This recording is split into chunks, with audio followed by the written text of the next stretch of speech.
नमस्कार। स्वागत है आपका विकास जाजिम शो में। आज हम राजस्थान राज्य राजनीति यानी राजस्थान स्टेट पॉलिटी के एक बहुत ही महत्वपूर्ण विषय को आसान भाषा में समझने की कोशिश करेंगे। आज हम बात करने वाले हैं राज्य की निचली अदालतों पर, जिन्हें हम अधीनस्थ न्यायालय कहते हैं।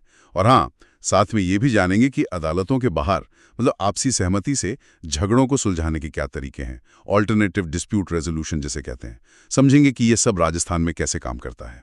बिल्कुल सही। और ये समझना ना बहुत जरूरी है कि न्याय व्यवस्था सिर्फ हमारे हाई कोर्ट जो जयपुर में है या फिर सुप्रीम कोर्ट जो दिल्ली में है वहीं तक नहीं है। असल में आम आदमी का जो पहला वास्ता पड़ता है वो तो इन्हीं निचली अदालतों से होता है। हर जिले में होती हैं ये। तो आज हम इनकी बनावट, इनके अधिकार और इनके काम करने के तरीके को बहुत सरल शब्दों में समझेंगे, जैसे स्कूल में समझते हैं ना वैसे। हाँ बिल्कुल। और ये जानना भी काफी दिलचस्प होगा कि हमारे संविधान में मतलब इन जिला स्तर की अदालतों के लिए क्या व्यवस्था है। कहाँ से शुरू करें? देखिए, संविधान का जो भाग 6 है ना, उसका अध्याय 6 वो खास तौर पर इन्हीं अधीनस्थ न्यायालयों के लिए है। इसमें अनुच्छेद हैं 233 से लेकर 237 तक। इनमें बताया गया है कि ये अदालतें कैसे काम करेंगी। सीधी सी बात है, ये वो अदालतें हैं जो राज्य के उच्च न्यायालय, ये मतलब हाईकोर्ट के नीचे काम करती हैं, और कंट्रोल भी उन्हीं का रहता है, हाईकोर्ट का। इनमें कौन कौन शामिल हैं? तो देखिए, जिला न्यायालय हो गए, फिर शहरों में सिविल मामलों के लिए नगर सिविल न्यायालय, बड़े शहरों जैसे जयपुर में महानगर मजिस्ट्रेट, और जो स्टेट जुडिशियल सर्विस के दूसरे सदस्य हैं वो सब। मतलब सुप्रीम कोर्ट और हाई कोर्ट को छोड़ दें तो राज्य की बाकी नीचे की सारी अदालतें वो अधीनस्थ न्यायालय ही कहलाती हैं। अच्छा, तो सबसे पहले बात करते हैं अनुच्छेद 233 की। ये डिस्ट्रिक्ट जज की नियुक्ति से जुड़ा है ना? कैसे होती है नियुक्ति? हाँ, अनुच्छेद 233 में जिला न्यायाधीशों की नियुक्ति, उनकी पोस्टिंग, प्रमोशन, इन सब के बारे में बताया गया है। इनकी नियुक्ति करते हैं राज्य के राज्यपाल, जैसे राजस्थान में हमारे राज्यपाल करेंगे। लेकिन अकेले नहीं, वो ये काम करते हैं राज्य के उच्च न्यायालय से सलाह मशवरा करने के बाद। राजस्थान में है तो राजस्थान हाईकोर्ट से पूछ के। और ये जो जिला न्यायाधीश होते हैं, यही जिले के सबसे बड़े न्यायिक अधिकारी होते हैं। आमतौर पे हम इन्हें डिस्ट्रिक्ट एंड सेशंस जज कहते हैं।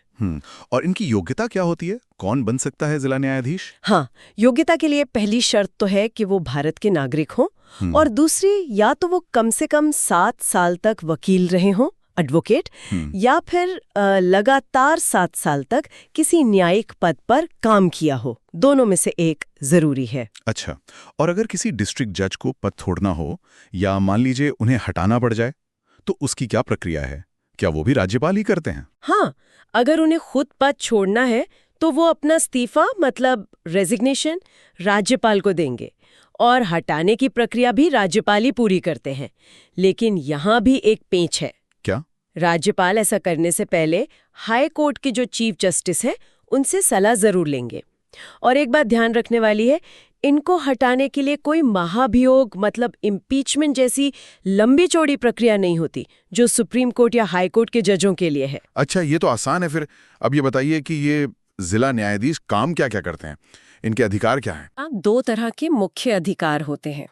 एक तो दीवानी मामले सुनने का, जिसे सिविल केस कहते हैं, जैसे जमीन जायदाद का झगड़ा, कोई कॉन्ट्रैक्ट तोड़ दिया, पैसों का लेन देन, इस तरह के मामले। और दूसरा फौजदारी मामले सुनने का, यानी क्रिमिनल केस, जैसे चोरी, मारपीट या कोई गंभीर अपराध जैसे हत्या। ये दोनों तरह के मामलों की शुरुआती सुनवाई भी कर सकते हैं, जिसे हम कहते हैं ओरिजिनल ज्यूरिसडिक्शन, और निचली अदालतों के फैसलों के खिलाफ अपील भी सुन सकते हैं, जिसे अपीलेट ज्यूरिसडिक्शन कहते हैं। अच्छा, मतलब शुरुआत भी कर सकते हैं और अपील भी सुन सकते हैं। हाँ, और जब ये दीवानी मामले सुनते हैं तब इनको कहते हैं जिला न्यायाधीश, डिस्ट्रिक्ट जज। और जब यही जज साहब फौजदारी यानी क्राइम वाले मामले सुनते हैं तब इन्हें कहते हैं सत्र न्यायाधीश यानी सेशंस जज। इनके पास सिर्फ न्याय करने की शक्ति ही नहीं, बल्कि प्रशासनिक मतलब एडमिनिस्ट्रेटिव पावर्स भी होती हैं। ये अपने जिले की जो बाकी निचली अदालतें हैं ना, उनका निरीक्षण, इंस्पेक्शन भी कर सकते हैं। ओह, इंस्पेक्शन भी? हाँ। और फौजदारी मामलों में तो ये मृत्युदंड, डेथ सेंटेंस तक की सजा दे सकते हैं। सच में? डेथ सेंटेंस भी? हाँ, लेकिन वो सजा तभी लागू होती है जब राज्य का हाई कोर्ट उसकी पुष्टि कर दे, मतलब कंफर्म कर दे कि हाँ ये सजा सही है। ये महत्वपूर्ण है। अच्छा, संविधान में एक अनुच्छेद 233 का यानी 233A भी है। ये क्यों जोड़ा गया था? हाँ, ये अनुच्छेद बाद में आया। 20वां संविधान संशोधन हुआ था सन 1966 में, उसके जरिए से जोड़ा गया।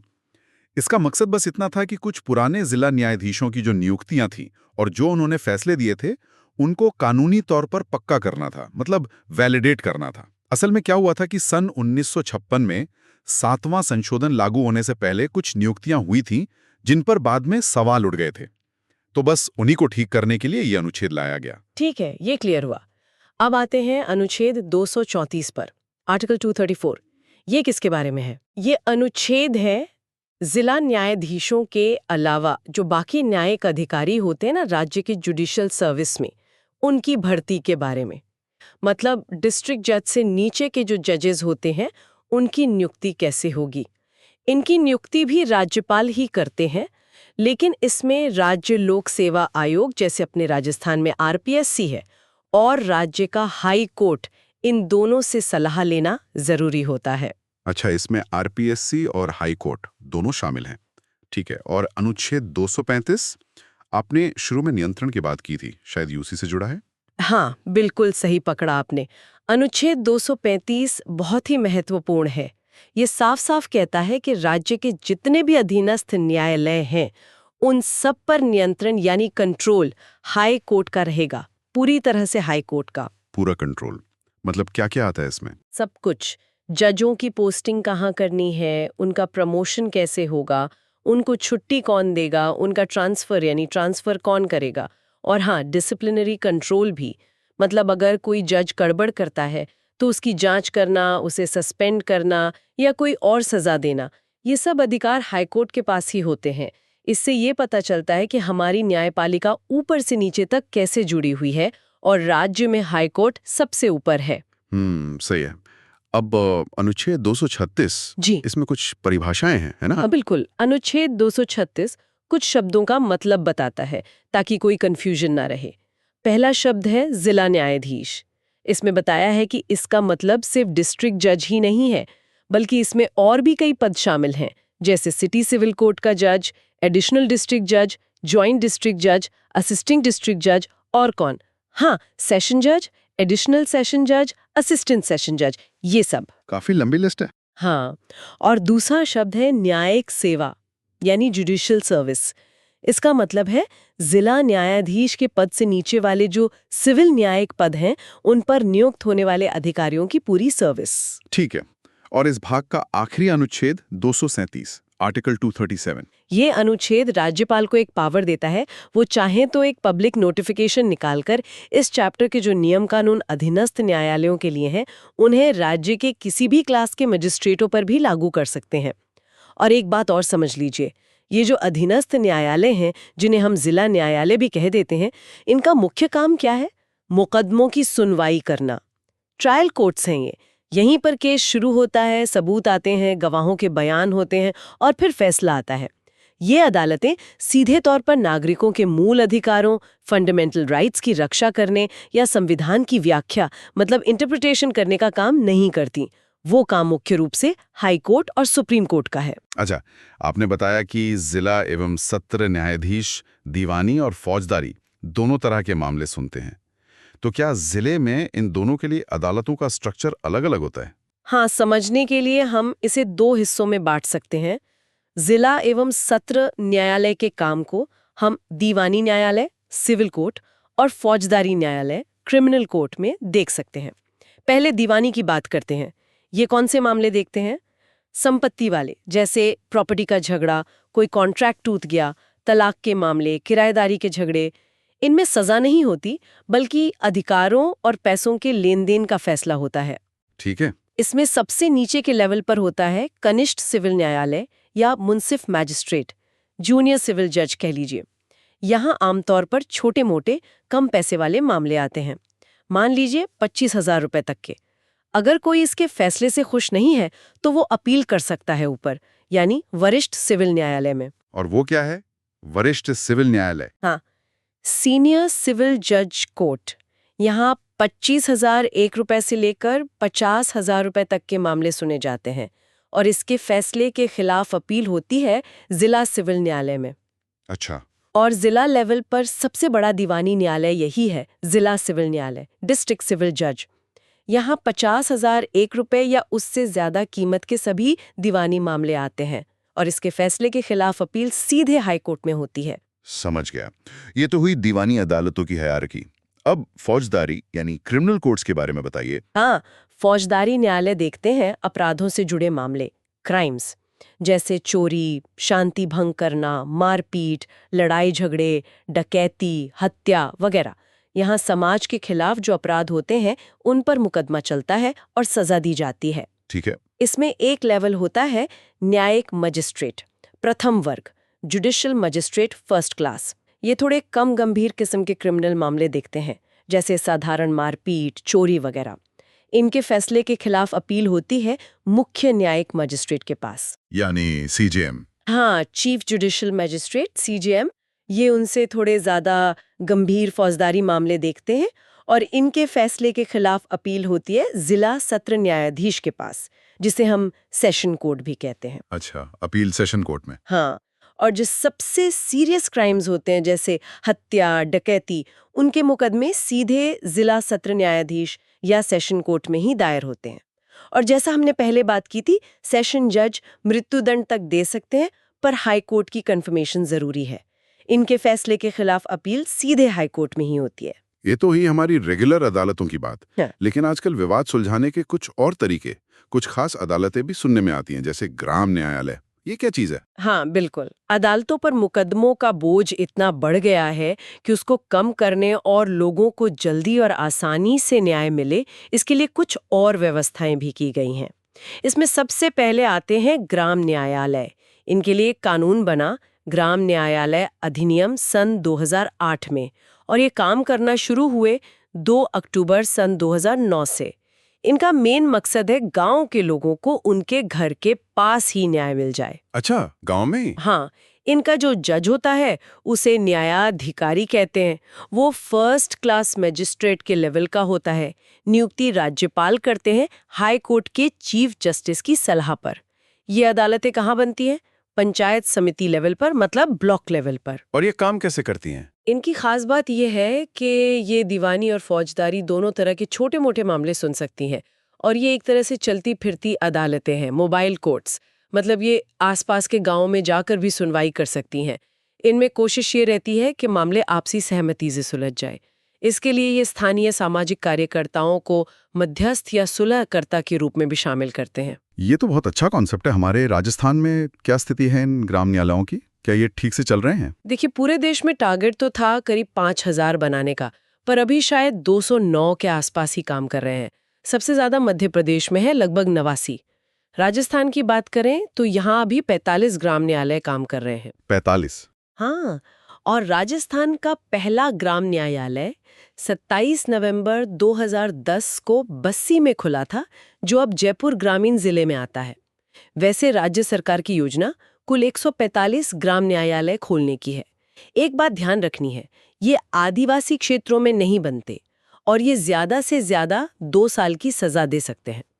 इनके फैसले के खिलाफ अपील करनी हो तो 30 दिन के अंदर जिला एवं सत्र न्यायालय में कर सकते हैं। अच्छा, तो गांव के लिए ग्राम न्यायालय हो गए। परिवारों के झगड़ों के लिए भी कोई खास अदालत होती है? हाँ, बिल्कुल। पारिवारिक झगड़ों के लिए, खासकर शादी ब्याह, तलाक, बच्चों की कस्टडी, इन सब मामलों के लिए परिवार अदालतें यानी फैमिली कोर्ट्स बनाई गई हैं। इनके लिए कानून बना था सन 1984 में। मकसद वही कि पारिवारिक झगड़े लड़ाई झगड़े से न सुलझें, बल्कि सुलह और समझौते से निपटें। कानून ये कहता है कि जिन शहरों की आबादी 10 लाख से ज्यादा है, वहां तो फैमिली कोर्ट बनाना जरूरी है। बाकी शहरों में भी राज्य सरकार हाई कोर्ट की सलाह से जरूरत के हिसाब से बना सकती हैं। इनमें भी जज होते हैं और ये लगभग जिला न्यायालय की तरह ही काम करते हैं। इनके फैसले के खिलाफ अपील हाई कोर्ट में होती है। हाँ, कुछ खास मामलों में सुप्रीम कोर्ट भी जा सकते हैं, पर स्पेशल परमिशन से। राजस्थान में अभी 7 परिवार न्यायालय काम कर रहे हैं। बालोतरा, धौलपुर, जैसलमेर, जालौर, करौली, प्रतापगढ़ और सिरोही में। आपने शुरू में चलते फिरते न्यायालय यानी मोबाइल कोर्ट का जिक्र किया था। क्या ये ग्राम न्यायालय से अलग है? हाँ, मोबाइल कोर्ट का आइडिया थोड़ा अलग है। ये कॉन्सेप्ट दिया था हमारे पूर्व राष्ट्रपति डॉक्टर APJ अब्दुल कलाम ने। इसे पहियों पर न्याय या जस्टिस ऑन व्हील्स भी कहते हैं। ये असल में एक बस होती है जिसके अंदर ही कोर्ट रूम जैसा सेटअप होता है। ये बस दूर दराज के इलाकों में जाती है और वहीं पर छोटे मोटे मामलों की सुनवाई करके फैसला दे देती है। बस में अदालत, वाह। हाँ, फायदा ये कि लोगों को कोर्ट तक नहीं आना पड़ता, कोर्ट उनके पास पहुंच जाता है, समय बचता है, पैसा बचता है, न्याय जल्दी मिलता है। भारत में पहला प्रयोग सन 2007 में हरियाणा के मेवात जिले में हुआ था। एक और टर्म बहुत सुनने में आता है, फास्ट ट्रैक कोर्ट। ये क्या भला है? फास्ट ट्रैक कोर्ट भी जिला अदालतों जैसी ही हैं, लेकिन इनका एक खास मकसद है क्रिमिनल मामलों का तेजी से निपटारा करना। इन्हें 11वें वित्त आयोग की सिफारिश पर बनाया गया था। इनका फोकस खास तौर पर उन मामलों पर रहता है जिनमें आरोपी लंबे समय से, मान लीजिए 5 साल से भी ज्यादा समय से जेल में बंद हैं और उनका ट्रायल पूरा नहीं हुआ है, जिन्हें अंडर ट्रायल कहते हैं। अच्छा, अंडर ट्रायल्स के लिए। हाँ, हर जिले में 5 फास्ट ट्रैक कोर्ट बनाने का प्रावधान है ताकि मुकदमों का ढेर कम हो और न्याय जल्दी मिले। समझ गया। अब एक बहुत ही पॉपुलर चीज पर आते हैं, जनहित याचिका यानी PIL। ये क्या होती है और इतनी जरूरी क्यों मानी जाती है? PIL यानी पब्लिक इंटरेस्ट लिटिगेशन, जनहित याचिका। ये न्याय पाने का एक बहुत ही पावरफुल तरीका है, खासकर उन लोगों के लिए जो शायद खुद अदालत तक नहीं पहुंच सकते हैं। इसकी शुरुआत अमेरिका में हुई थी 60 के दशक में और भारत में यह आई 80 के दशक में। इसका मतलब ही है जनता के हित में याचिका। ये किसी एक आदमी के फायदे के लिए नहीं होती, बल्कि किसी बड़े ग्रुप या पूरे समाज के हित से जुड़े मुद्दे पर दायर की जाती है। ये सुप्रीम कोर्ट की एक बहुत बड़ी देन मानी जाती है, जिसने न्याय को आम आदमी के दरवाजे तक पहुंचाया। भारत में इसे लाने का क्रेडिट जाता है जस्टिस PN भगवती और जस्टिस VR कृष्ण अय्यर को। कहते हैं कि पहली PIL हुसैन आरा खातून बनाम बिहार राज्य केस में दायर हुई थी, जिसमें बिहार की जेलों में बंद हजारों अंडर ट्रायल कैदियों का मामला उठाया गया था। और इस केस को कोर्ट तक लाने वाली वकील थी पुष्पा कपिला हिंगोरानी। इसीलिए उन्हें जनहित याचिका की माता यानी मदर ऑफ PIL भी कहा जाता है। अच्छा, मदर ऑफ PIL, ये तो इंटरेस्टिंग है। तो इसे कौन दायर कर सकता है और किन मामलों में? क्या कोई भी किसी भी मामले में PIL डाल सकता है? नहीं, ऐसा भी नहीं है। इसे कोई भी दायर कर सकता है, चाहे वो खुद पीड़ित हो या ना हो, कोई समाज सेवक हो या कोई NGO।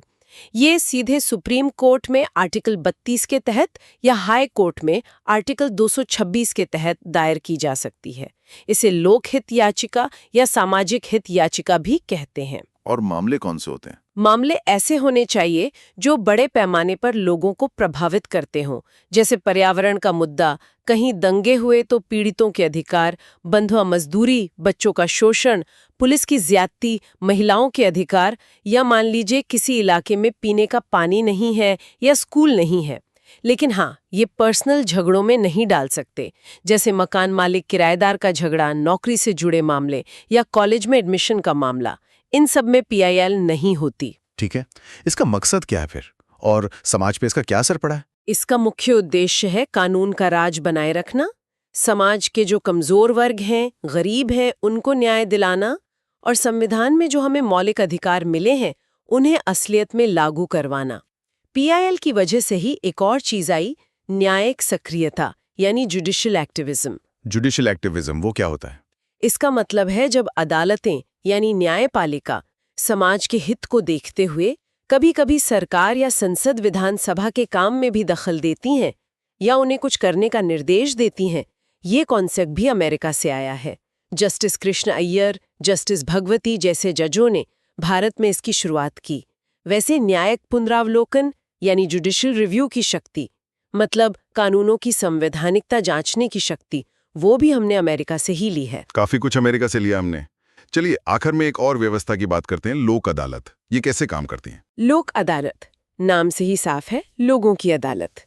इनका मकसद है लोगों को जल्दी, आसानी से और बिना ज्यादा खर्चे के न्याय दिलाना। और सबसे जरूरी बात, आपसी सहमति से। हमारे संविधान में एक आर्टिकल है 39 क 39A। ये 42वें संशोधन से जोड़ा गया था 1976 में। ये कहता है कि राज्य सबको न्याय का समान अवसर देगा और गरीबों को मुफ्त कानूनी मदद देगा।